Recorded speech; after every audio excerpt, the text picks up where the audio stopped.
आज जनता ही जनार्दन है, देखिए अपनी बारी की प्रतीक्षा कर रहे हैं।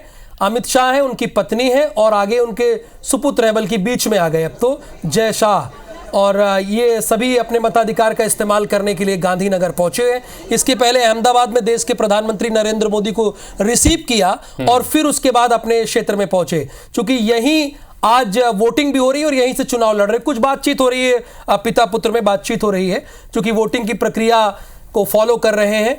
जो वहां की प्रक्रिया होती है, जो प्रोटोकॉल होता है, उसको वो निभा रहे हैं। प्रधानमंत्री ने जी भी उसको फॉलो किया और जाहिर सी बात है सभी को फॉलो करना चाहिए। तो ये IBC 24 का हितेश जी सुबह के 6 बजे से, बिल्कुल, बल्कि 5:55 से ही हमारा कमिटमेंट ये था कि कोई भी तस्वीर छूटेगी नहीं। बिल्कुल।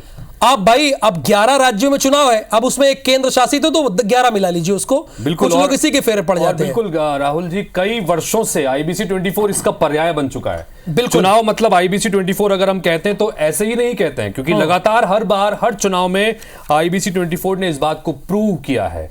बात मध्य प्रदेश, छत्तीसगढ़ की हो, उत्तर प्रदेश की हो, देश के अलग अलग इलाकों की हो, IBC 24 का कवरेज चुनाव के मामले में बहुत अलहदा रहा है।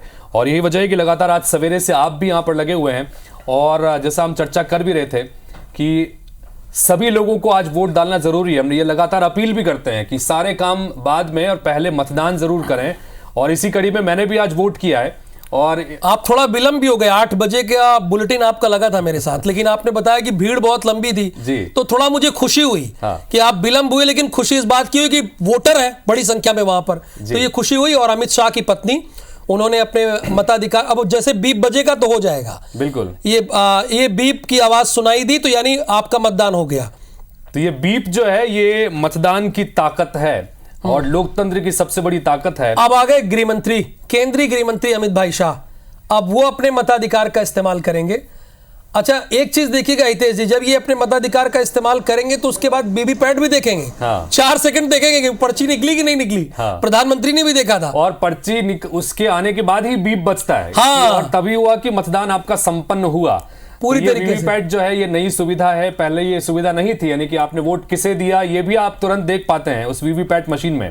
और देखिए, ये गृह मंत्री ने वोट किया और अब विक्ट्री का निशान दिखाते हुए, अच्छा, उनकी पत्नी दिखा रही कि हमने वोट किया, लेकिन अमित शाह क्योंकि कैंडिडेट भी है यहां से ना, वो कैंडिडेट भी है, तो विक्ट्री दिखा रहे हैं। विक्ट्री का साइन ये माना जाता है, यानी वो बता रहे हैं कि भैया जीत हमारी। अब जीतेगा हारेगा कौन, ये तो 4 तारीख को हम आपको सबसे पहले बताएंगे ही, उसमें कोई दो राय नहीं है, सबसे पहले जानकारी देंगे। लेकिन फिलहाल अपने परिवार के साथ मतदान कर लिया है। स्थिर सरकार, सुरक्षित देश, समृद्ध देश, गरीब कल्याण और भारत गौरव को समर्पित एक सरकार चुनिए। एक ऐसी सरकार चुनिए जो भ्रष्टाचार के खिलाफ हो, गरीबी का उन्मूलन करना चाहती हो, आत्मनिर्भर भारत बनाना चाहती हो, विकसित भारत बनाना चाहती हो, और पूरे विश्व में हर क्षेत्र में भारत को नंबर 1 ले जाना चाहती हो। आज इतनी चिलचिलाती धूप के बावजूद भी अब तक बहुत उत्साहजनक वोटिंग के ट्रेंड मिल रहे हैं। जहां तक गुजरात का सवाल है, करीब करीब 20% वोटिंग 2.5 घंटे में ही गुजरात के मतदाताओं ने समाप्त किया है।